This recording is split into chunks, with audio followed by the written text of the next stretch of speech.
François Pascal Simon Gerard was born May 4, 1770, died January 11, 1837, titled as Baron Gérard in 1809, was a prominent French painter. He was born in Rome, where his father occupied a post in the house of the French ambassador, and his mother was Italian.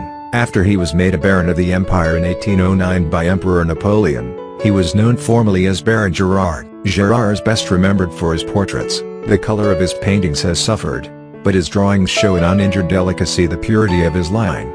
And those of women are specially remarkable for a virginal simplicity and frankness of expression.